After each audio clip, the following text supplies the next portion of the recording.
दोस्तों, आज के वीडियो के अंदर हम बात करेंगे वॉइस ऑफ वॉइसलेस, एक प्रसिद्ध भारतीय पत्रकार, मीडिया व्यक्तित्व और लेखक रवीश कुमार के बारे में। चलिए शुरू से शुरुआत करते हैं, पूरी उनकी कहानी पर डीप डाइव करने का प्रयास करते हैं। यदि उनकी प्रारंभिक जीवन की बात करें तो रवीश कुमार का जन्म 5 दिसंबर सन 1974 ईस्वी को बिहार के पूर्वी चंपारण जिले के अरेराज के निकट जितवारपुर गांव में बलिराम पांडे के घर हुआ।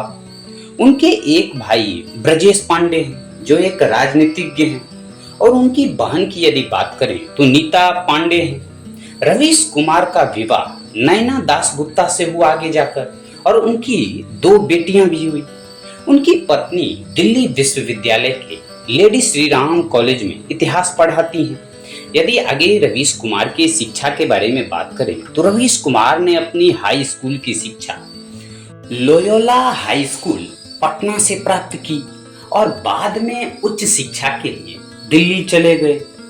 उन्होंने दिल्ली विश्वविद्यालय के देश बंधु कॉलेज से स्नातक की उपाधि प्राप्त की और अंततः भारतीय जनसंचार संस्थान से हिंदी पत्रकारिता में स्नातकोत्तर डिप्लोमा में दाखिला लिया।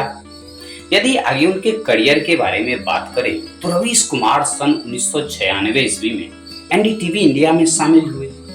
वे एक रिपोर्टर से वरिष्ठ कार्यकारी संपादक के पद तक तेजी से पहुंचे थे। रवीश कुमार के कई शो, जिनमें बात करें रवीश की रिपोर्ट, हम लोग और एनडीटीवी पर प्राइम टाइम शामिल है। देश के सबसे ज्यादा देखे जाने वाले टीवी शो में से एक कहा जाता था प्राइम टाइम को। उनके ज्यादातर शो महत्वपूर्ण सामाजिक राजनीतिक मुद्दों पर केंद्रित होते। गौरतलब है कि पहली रवीश की रिपोर्ट पहाड़गंज पर थी। अपनी रिपोर्टिंग के लिए उन्हें पहले भी जान से मारने की धमकियां मिल चुकी है। यदि आगे वीडियो के अंदर रवीश कुमार के अवार्ड के बारे में, पुरस्कार के बारे में बात करें तो एक काफी लंबी फहरिस्त है। रवीश कुमार को उनकी पत्रकारिता के लिए कई सारे पुरस्कारों और सम्मानों से सम्मानित किया गया है, जिसमें यदि बात करें तो 2016 ईस्वी में मुंबई प्रेस क्लब द्वारा वर्ष का सर्वश्रेष्ठ पत्रकार चुना गया, जबकि 2010 ईस्वी में हिंदी पत्रकारिता एवं रचनात्मक साहित्य के लिए गणेश शंकर विद्यार्थी पुरस्कार दिया गया। 2017 ईस्वी में आगे बात करें तो कुलदीप नैयर पत्रकारिता पुरस्कार, जर्नलिज्म के लिए गौरी लंकेश पुरस्कार। यदि 2014 ईस्वी में बात करें तो हिंदी में सर्वश्रेष्ठ समाचार एंकर के लिए भारतीय समाचार टेलीविजन पुरस्कार। 2013-17 ईस्वी में बात करें तो रामनाथ गोयन का उत्कृष्ट पत्रकारिता पुरस्कार, और 2019 में यदि आगे बात करें तो एशिया का नोबेल कहे जाने वाले रेमन मैग्सेसे पुरस्कार से सम्मानित किया गया। यदि आगे उनके किताबों के बारे में बात करें तो कई किताबें भी ये लिख चुके हैं, जैसे कि पहला मुक्त आवाज, लोकतंत्र, संस्कृति और राष्ट्र पर। दूसरा बोलना ही है, लोकतंत्र, संस्कृति और राष्ट्र के बारे में। तीसरा इश्क में शहर होना। चौथा देखते रहिए। पांचवा रवीश पंक्ति। छठा और अंतिम एक शहर प्यार में होता है। तो ये उनके द्वारा लिखी जाने वाली कुछ किताबें थी। यदि आगे बात करें रवीश कुमार के एनडीटीवी सफर के बारे में तो रवीश कुमार साल 1996 ईस्वी में एनडीटीवी से जुड़े थे और तभी से चैनल के साथ थे। पिछले 2.5 दशकों में रवीश कुमार के तमाम प्रोग्राम, मसलन रवीश की रिपोर्ट, हम लोग, देश की बात और प्राइम टाइम जैसे खासा चर्चित रहे थे। दिल्ली यूनिवर्सिटी के देश बंधु कॉलेज से ग्रेजुएशन करने के दौरान उनके शिक्षकों ने उन्हें पत्रकारिता में जाने की सलाह दी थी। आउटलुक को दिए एक इंटरव्यू में रवीश कुमार कहते हैं कि मैंने भारतीय जनसंचार संस्थान यानी कि IIMC में दाखिला ले लिया, लेकिन कोर्स पूरा नहीं कर पाया। चूंकि मैं इतिहास बैकग्राउंड का था, इसलिए IIMC का कोर्स मुझे कुछ समझ में नहीं आया। रवीश कुमार ने नैना दासगुप्ता से शादी की थी।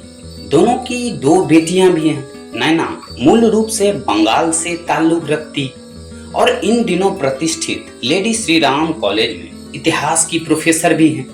जेएनयू से पढ़ी लिखी नैना और रवीश की मुलाकात कॉलेज के दिनों में ही हुई थी। दोनों ने 7 साल एक दूसरे को डेट किया और फिर शादी कर ली थी। हालांकि शुरुआत में रवीश और नैना के परिवार को इस इंटरकास्ट शादी से ऐतराज था, लेकिन बाद में जाकर चीजें ठीक हो गई। यदि आगे बात करें कि रवीश कुमार क्यों सरनेम लगाना पसंद नहीं करते और 10वीं क्लास में ही क्यों हटा दिया था सरनेम। रवीश कुमार जब 10वीं में थे उन्हीं दिनों अपने नाम से सरनेम हटा दिया था। बाद में सरनेम पांडे की जगह सिर्फ रवीश कुमार लिखने लगे। रवीश कुमार अपने कई इंटरव्यू में इसकी वजह बताते हुए कहते हैं कि उन्होंने अपने गांव में जातिगत भेदभाव बहुत करीब से देखा, महसूस किया था। इसी वजह से सरनेम हटाने का फैसला लिया। यदि आगे बात करें उनके डेली लाइफ के बारे में, उनके हॉबीज के बारे में, तो सुबह 6 बजे जग जाते हैं और 7 बजे से काम शुरू। रवीश कुमार सुबह 6 बजे तक जग जाते हैं और 7 बजे से लैपटॉप पर काम भी शुरू कर देते हैं। कहते हैं कि मैं सोना चाहता हूँ लेकिन कई बार नींद नहीं आती। रवीश कुमार को किताबों का काफी शौक है और कविताओं का भी। अनफिल्टर्ड विद संदेश को दिए इंटरव्यू में रवीश कुमार बताते हैं कि प्रख्यात लेखक कुंवर नारायण उनके पसंदीदा कवियों में से एक हैं। इसके अलावा अनुपम मिश्र, शमसुर रहमान फारूकी, विनोद कुमार शुक्ल उनके पसंदीदा कवियों में से एक रहे हैं। रवीश के पास मारुति की विटारा ब्रीजा कार भी है। यदि उनके आगे बात करें उनके शौक के बारे में, तो रवीश कुमार को खाना बनाने का बेहद शौक है। वह कहते हैं कि पहले मैं हफ्तों बाहर रहता था, ऑफिस से देर रात को घर लौटता था, लेकिन लॉकडाउन के दौरान एक मौका मिला घर को घर की तरह देखने का। नई चीजें सीखी और उनमें से एक है चिकन बनाना। दोस्तों ने इसमें काफी मदद की थी, रेसिपी भी भेजी।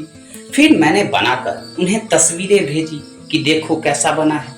बता दें कि रवीश कुमार को रेमन मैग्सेसे जैसा प्रतिष्ठित पुरस्कार भी मिल चुका है। यदि आगे वीडियो के अंदर बात करें कि धमकी की वजह से रास्ता तक बदलना पड़ा था, तो रवीश कुमार कहते हैं कि मुझे लगातार धमकियां मिलती रही।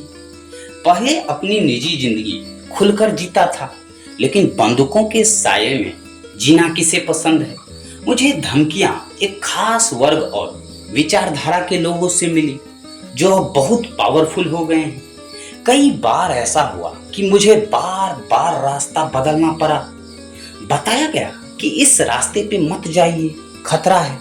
रवीश कुमार कहते हैं कि मुझसे ज्यादा मेरे परिवार ने इसकी कीमत चुकाई, खासकर बच्चे। लॉकडाउन के दौरान मैंने इस बात को और भी करीब से जाना, समझा। कहीं जाता हूँ तो लोग छिपकर बच्चों की तस्वीरें लेने लगते हैं। बच्चों पर भी इसका काफी बुरा असर पड़ता है।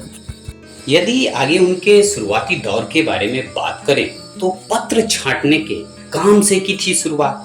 रवीश कुमार ने एनडीटीवी में अपने सफर की शुरुआत बहुत नीचे से की थी। वह साल 1996 ईस्वी में एनडीटीवी से जुड़े और तब उन्हें चैनल में चिट्ठी छांटने का काम मिला।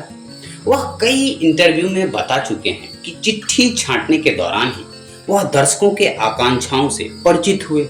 आउटलुक को दिए एक इंटरव्यू में रवीश बताते हैं कि मुझे कॉलेज की पढ़ाई के दौरान पता चला था कि एनडीटीवी में एक डेली जॉब है। मेरा काम डीडी पर गुड मॉर्निंग इंडिया शो के लिए आने वाले पत्रों को अलग करना था। मैं इसी के जरिए न्यूज रूम में दाखिल हुआ, वरना मुझे न तो अखबार में कोई नौकरी मिल रही थी और न ही टेलीविजन में। इस काम ने मुझे मीडिया के बारे में बहुत कुछ समझाया। यही करते हुए मुझे पता चला कि लोग किसी शो पर कैसे प्रतिक्रिया देते हैं, वे उससे क्या उम्मीद करते हैं। यदि आगे बात करें कि किस प्रकार पत्र छांटने से अनुवादक की नौकरी तक मिली थी। 5 माह पत्र छांटने के काम करने के बाद रवीश ने एमफिल में एडमिशन ले लिया, लेकिन वह पत्रों को छांटने और प्रसिद्ध प्रोफेसरों से पढ़ने के लालच के बीच संघर्ष करने लगे। आखिरकार उन्होंने एमफिल छोड़ दिया। रवीश कुमार बताते हैं कि शिवानी शर्मा ने मुझे एनडीटीवी में अनुवादक की नौकरी दिलवा दी। फिर एनडीटीवी इंडिया लॉन्च हुआ और मैंने कुछ समय डेस्क पर काम किया। मैं विचारों से भरा हुआ था, आसपास के लोगों के साथ उनका आदान प्रदान करता रहता था, ईमेल भेजता रहता था, खबरों को एक ही नजरिए से देखे जाने पर चिढ़ जाता था।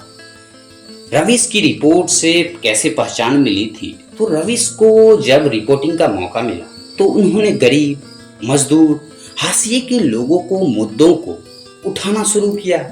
उनकी पत्रकारिता को सब ऑल्टर्न पत्रकारिता का उदाहरण बताया जाने लगा। उन्होंने पत्रकारों की भीड़ में अपनी एक अलग ही पहचान रवीश की रिपोर्ट से बनाई। दूसरे शब्दों में कहूं तो रवीश की रिपोर्ट को उनके यश का आधार कहा जा सकता है। देखते ही देखते वह एनडीटीवी इंडिया का प्रमुख चेहरा बन गए। वह चैनल के सबसे प्रमुख कार्यक्रमों को होस्ट करने लगे। उन्होंने एनडीटीवी इंडिया के प्राइम टाइम कार्यक्रम प्राइम टाइम विथ रवीश से फुल टाइम एंकरिंग की शुरुआत की। इसमें उन्होंने जन सरोकार के मुद्दों पर बहुत जोर दिया।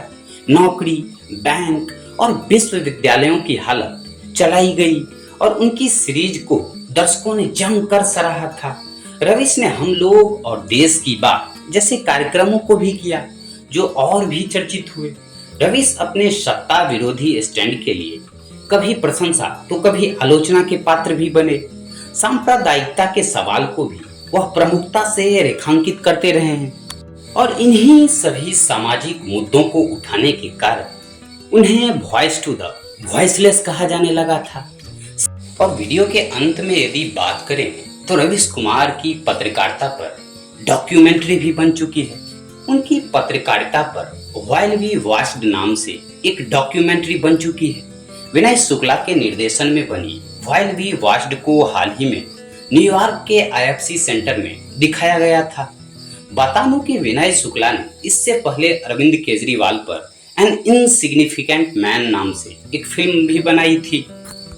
और वर्तमान समय में यदि बात करूं रवीश कुमार के बारे में, तो YouTube पर वो अपना रवीश कुमार ऑफिशियल के नाम से एक चैनल भी बनाए हैं, जिसपे वर्तमान समय में 13.9 मिलियन सब्सक्राइबर भी मौजूद हैं।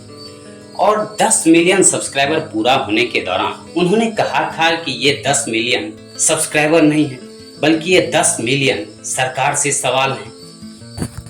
तो फिलहाल मुझे दीजिए इजाजत। यदि वीडियो अच्छा लगा हो तो प्लीज वीडियो को अधिक से अधिक लाइक करें, शेयर करें, सब्सक्राइब जरूर करें और कमेंट सेक्शन के अंदर अपना महत्वपूर्ण फीडबैक, सजेशंस, वीडियो के प्रति राय, आगे आप किस टॉपिक पे वीडियो देखना चाहते हैं जरूर लिखें, जरूर बताएं। फिलहाल आज के वीडियो के अंदर इतना ही। मिलेंगे आप सबों से फिर कल किसी नेक्स्ट टॉपिक के साथ, नेक्स्ट वीडियो के साथ, नेक्स्ट ऑडियो बुक के साथ। तब तक के लिए थैंक्स फॉर वॉचिंग।